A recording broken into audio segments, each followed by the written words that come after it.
They say the baby's cries were just in her head, until the shadows started answering back. The heavy breath of a humid São Paulo summer night pressed down like a damp shroud, trapping heat and sorrow in the air itself. Maria's skin glistened with sweat, the sticky embrace a second layer as the city's smog filtered through cracked windows, mingling with the scent of damp concrete and forgotten dreams. Inside her cramped tenement, the pastel wallpaper curled and cracked, like brittle scabs over a wound, whispering secrets that no one wanted to hear. Those curling edges flickered under the dying buzz of a flickering fluorescent bulb, each quaver casting ghostly shadows that danced, trembled, and fractured across threadbare walls, as if they too bore the weight of unease resting on Maria's soul. She sank into the cracked frame of an ancient couch, the rough wood digging harshly beneath thin fabric, each splinter a sharp reminder of exhaustion etched deep into her bones. Cradled in her arms, the baby lay swaddled in a frayed pink tartan blanket, a fragile bundle cocooned in faded plaid, both treasured and doubted.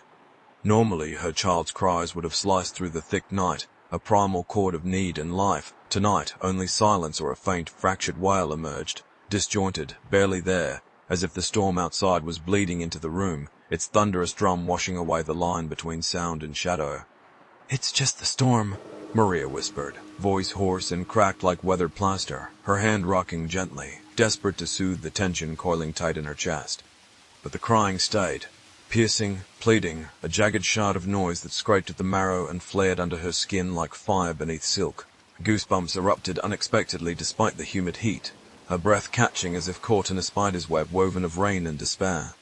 The air thickened not with rain, but with an oppressive, latent pressure, a pulse beating beneath the wallpaper's faded floral patterns, compressing the room until it felt like the walls themselves were breathing shallow and close, their damp breath tangling with her own tightening lungs. Fingers so frail they might dissolve slipped against the coarse weave of the tartan, time fractured, slipping between the thunderclaps and lightning's spectral, strobing glow that cast everything in stark, unnatural whiteness.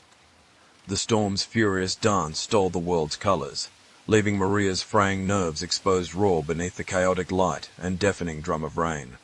A sudden tapping echoed, small, sharp, like nails skittering beneath plaster, the sound crawling beneath her skin.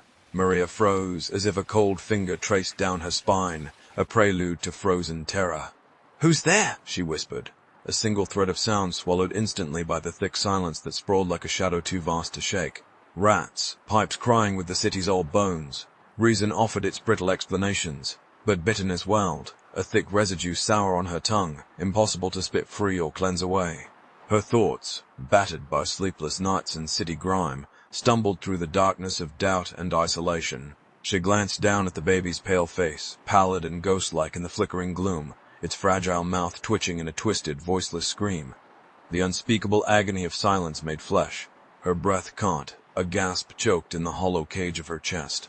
"Just you and me," she breathed, her voice cracking, weighted with loneliness and fragile, fracturing hope. The atmosphere thickened as the room convulsed with expectation, the air trembling like flesh pulled taut over bone. The cries grew louder, distorted, frayed edges of sound bleeding into the night, carried on invisible currents that hummed beneath the walls, alive with secret life. The wallpaper betrayed her, sloughing off flakes like malted skin, revealing grotesque, pale faces hidden in the faded flowers, childlike visages that flickered in and out of sight like dying neon, their hollow eyes wide and accusing. The entire apartment seemed to breathe, a shallow, ragged cadence mimicking the pounding of Maria's heart, expanding, collapsing, suffocating in rhythm with her growing panic.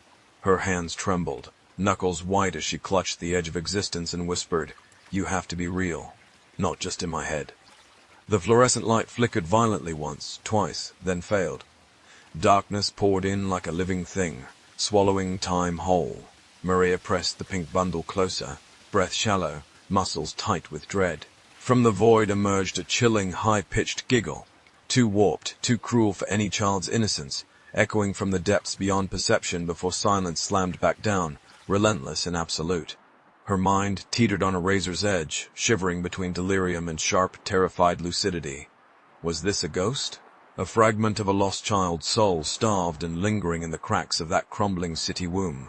Her pulse thundered, matching the storm's savage railing against the rattling window panes.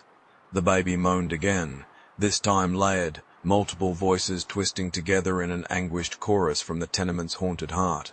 A tiny hand slid out from beneath the tartan. Smaller, colder than natural life, seeping chill deep into her skin, frostbite-made flesh. Maria recoiled, breath hitching, but did not let go, whispering, "Who are you?" The storm's roar merged with faint steps, spectral and circling, tracing the fragile outline of her reason.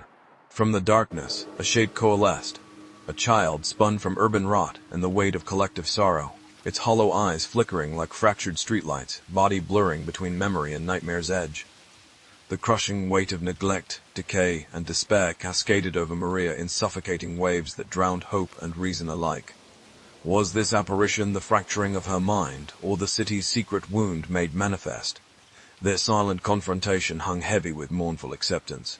No fight, no flight, only surrender to sorrow's cold touch. Pale fingers brushed her cheek, icy and achingly real, before melting into rain. Slick shadows seeped through cracked walls and broken dreams. Maria slumped back, numbness curling around her limbs like mist, breath shallow as the storm faded to a whisper, a fading heartbeat. The pink tartan lay motionless, empty but weighted with doubt.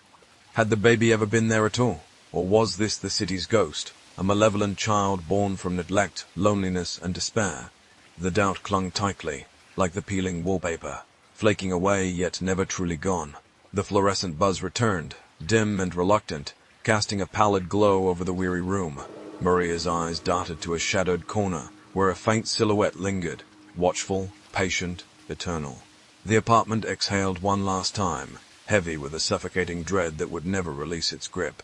Was Maria's spectral visitor born from the city's silent sorrow, or the fragile edges of her mind? Dare to share your thoughts below, and subscribe for more chilling journeys into the unseen.